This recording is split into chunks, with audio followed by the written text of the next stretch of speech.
안녕하십니까. 미래자산관리연구소의 신상렬 소장입니다. 일요일인데 벌써 이제 6월 상반기가 다 갔어요. 네, 7, 8, 9, 10, 11, 12면 2024년입니다. 오늘은 이제 오늘 1호법회에서 우리가 한 6시 반? 6시 40분? 오전에, 저녁 아니고, 오전에 이렇게 이제 법인 모임 공부가 있어요. 거기에서 주제로 다뤘던 이 명의신탁 해지에 대해서 조금 제가 정리해서 한번 영상을 올리도록 하겠습니다. 보시면요. 그러니까, 그러니까 명의신탁은 이제 실소유주하고 주주명부가 다른 거예요. 그러니까 주주명부가 기본적으로 이제 주주명부가 기준인 거죠. 예, 뭐든지 이제 문서가 기준인데, 그러니까 실소유자는 이제 다른 사람인 거죠. 그러니까 명의를 빌려주고 주금도 대신 납입해주고 명의만 네 걸로 해서 이제 주주명부에 올라와 있는 거죠. 상대방 걸로 해서. 자, 발생 원인은 예전에 이제 상법상 발기인이 예전에 7인이었다가 3인이었다가 나중에는 1인으로 개정이 되죠. 그러니까 7인이었을 때는 이 법인을 설립하려고 뭐 가족도 데려올 수도 있고 아니면은 이제 제3자도 데려올 수도 있고 해서 법인을 설립을 하는 거죠. 그때 이름만 빌려줘 뭐 이렇게 이제 하는 경우가 많았겠죠. 또 사회적인 그러니까 법도 그렇지만 사회적인 인식도 예전에는 막 보증, 인보증도 많이 쓰고 그랬잖아요. 지금은 인보증 안 쓰지만은. 그러니까, 시대적으로 그런 이제 명의 신탁 문제가 있을 수밖에 없었다라고 인정을 할 수밖에 없고요. 그래서 이제 명의 신탁으로 되면, 명의 신탁이, 명의 신탁으로 인정을 받게 되면, 오히려 이제, 증여세를, 그러니까 지금 현재 시점에서의 주식 가치에서 매기는 증여세가 아니라, 이제 과거에 이제 처음에 액면가를 오히려 이제 인정해줘서 그 액면가에 해당하는 이제 증여세를 내야 되는 겁니다. 오히려 좋은 거죠. 예. 지금 무작정 막 비상장 주식 가치가 막 상승을 해가지고 예.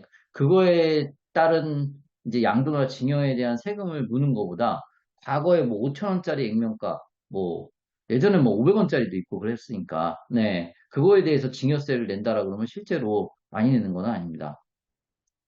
자, 그래서 그러면 왜 이제 이게 발생이 됐냐? 이제 거래처의 요청에 의해서 여기는 이제 뭐 주주가 몇 명 이상이면 그래도 좀 뭐 이렇게 되면은 이제 실제적으로 이제 타인이 들어오는 거고 제가 하나 써놨어요. 무지. 그냥 생각이 없어서. 그냥 우리 같이 한번 해볼까? 뭐 이런 거. 예. 그 다음에 농업인의 요건. 그러니까 이거 농업법인의 경우에 이제 농업인이 있어야 되잖아요. 그래서 내가 농업인은 아닌데 이제 농업인이 필요한 경우에 이제 들어올 수도 있는 거고 여성 기업의 경우도 또 있을 수 있는 거죠. 그리고 신용불량이나 압류, 예, 이런 일이 있으면 안 되겠지만. 자, 그 다음에 이제 대타. 예.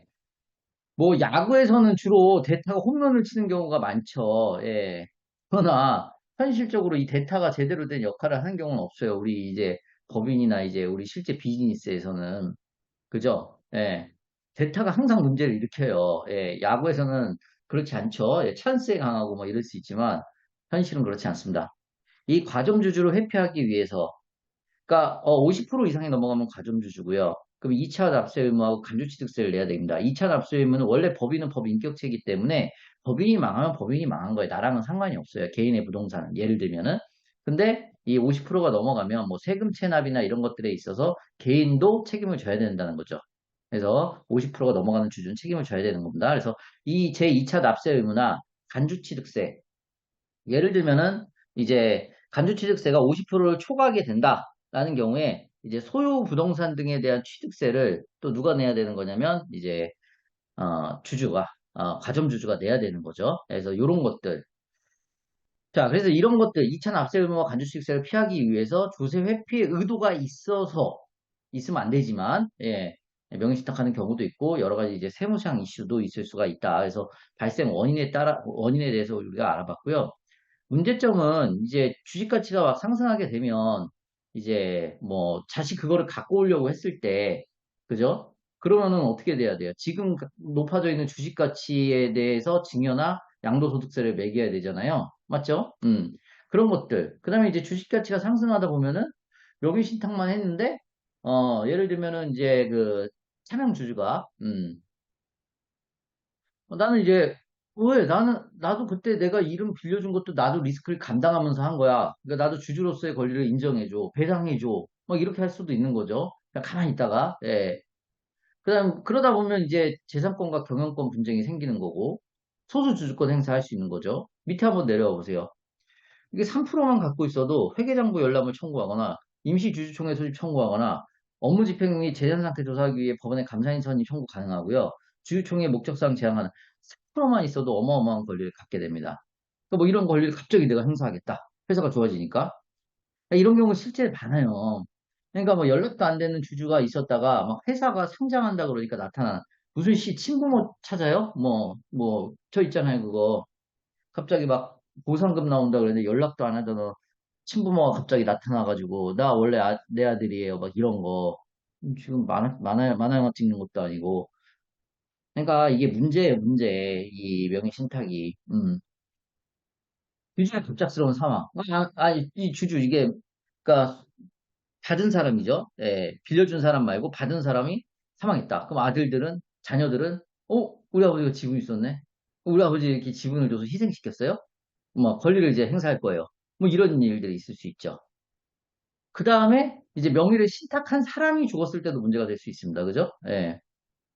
그래서 이런 것들이 다 문제점이 됩니다. 그래서 빨리 찾아와야 돼요. 이거 뭐, 얘기할 거 없어요. 이거 그냥 빨리 찾아와야 됩니다. 제가 잘 되는 걸 못 봤어요. 예. 여러 사람이 가면 배가 산으로 가지 진짜 잘 되는 거를 못 봤어요. 음. 그래서 특히나 이게 뭐 대기업도 아니고 합리적인 의사결정의 구조를 가진 중견기업이 아닌 일반 중소기업에서 만약에 일반 중소기업에서는 이런 것들이 실질적으로 회사가 커져도 문제, 망해도 문제, 그냥 시한 폭탄을 안고 있는 거예요, 이게. 이거 50%, 60%는 지분이 50%나 67%가, 50%를 가지면은 이제 절반을 가진 거고, 67%면 이제 3분의 1을 가진 거죠. 그러면 50% 가지게 되면 이제 주총에서 보통 결의 사항에서 대립할 때, 표결로서 이길 수 있는 거고, 내가 50% 갖고 있으면, 67% 가지면 이제 무적이죠. 예. 주주 전원이 출석하더라도 3분의 2 특별 결의 사항에서 내가 뭐든지 하고 싶은 대로 다 할 수 있는 겁니다. 그리고 3% 가지면은 여기 아래 보시다시피 이런 이제 권리들이 생기는 거고요. 자, 그래서 이제 명의신탁은 이런 문제가 있는데, 그럼 어떻게 해결하냐? 요거 한번 읽어볼게요. 이게 이제 판례예요. 타인 명의로 명의신탁한 주식을 명의신탁 해지하여 그 주식의 실제 소유자의 위탁자 명의로 환원하는 경우에, 환원하는 것은 증여세가 과세되지 아니하나, 이러이러한 네. 자, 명의신탁 해지 약정서, 배당금 수령 내역, 주금 납입 사실 및 사실 증명 및 이러한 객관적인 자료가 있으면, 결국에는 이제 증여세는 내지 않는다 이런 얘기예요. 이거는 소송에 간 경우에요. 그러니까 예를 들면은 우리가 그냥 신고를 했어요. 뭐 주식을 양도했어요. 다시 이제 받았는데 액면가로 받은 거예요. 원래 10만 원, 주식 가치가 주당 10만 원인데 5천 원 액면가로 받은 거예요. 그럼 우리가 그 주식 상황 변동 명세서, 예, 그거를 이제 홈택스에 제출을 하거든요. 예. 그리고 또 증여세 신고를 하잖아요. 증권거래소도 신고를 하고. 그랬을 때, 왜 5천 원이지 하고 과세당국에서 이제 의심을 하는 거죠. 근데 이거 명의신탁이에요. 라고 했을 때, 이러이러한 서류들을 준비를 해서 증빙을 하고 명의신탁을 해지를 하게 되면, 이제 그거에 대해서는 이제 증여세가 없기는 없어요. 근데 그렇다고 해서 이걸 증빙을 못 할 수도 있잖아요. 그러니까 액면가로 신고하면 안 된다는 얘기예요, 결국에는. 그럼 어떻게 해야 되냐면, 자, 명의신탁 계약 해지를 할 수 있어요. 그거는 이제 제가 아까 말씀드린 대로 일단 이제 기본적으로 액면가로 신고를 하는 거죠. 그런데 걸리면 이제 증빙해야 되는 거고 증빙 안 되면 소송 가서 또 싸워야 되는 거고 그래서 증빙 안 되면 이제 가산세, 증여세까지 다 내야 되는 거고 그죠? 그래서 이제 일단은 이렇게 되는 경우고 이렇게 기 전에 미리 명의신탁 주식 실소유자 반환 지원 제도를 활용할 수 있습니다. 이 명의신탁 주식 실소유자 반환 지원 제도를 활용하기 위해서 요건이 있어요.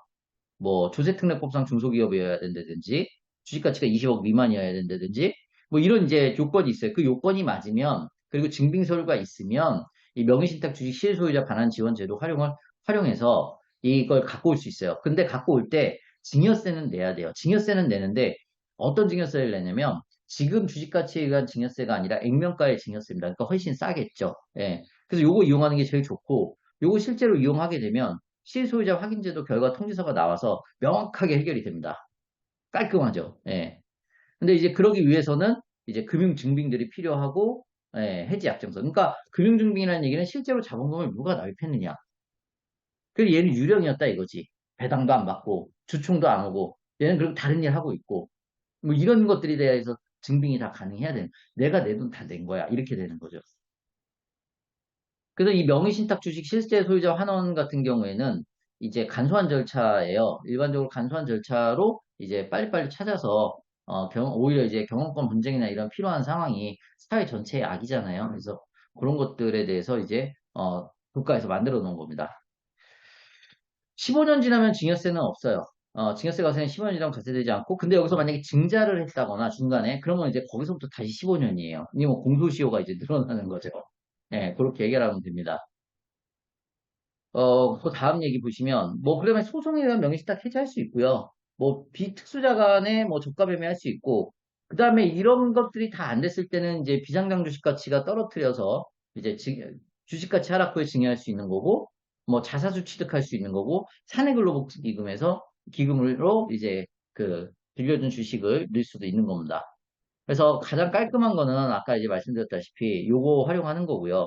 요거 활용이 요건이 안 될 시에는 이제 이러한 다양한 솔루션을 가지고 해야 되는 거고, 그것도 저것도 나는 싫다. 일단 빨리 갖고 오고, 나중에 걸리면 소명하겠다. 그러면 이거는 있을 거 아니에요. 명의신탁 해지 약정서. 왜냐면 이제 우리가 그거 썼으니까. 그러니까 상대방이랑 연락이 된다는 가정하에, 연락이 안 되면 이거 하면 안 되고, 그죠? 예, 연락이 된다는 가정하에, 그리고 우리가 금융증빙이 가능하다는 가정하에, 실제 명의신탁이었다는 가정하에, 일단 증여세 신고하고 나중에 소명할 수는 있겠습니다.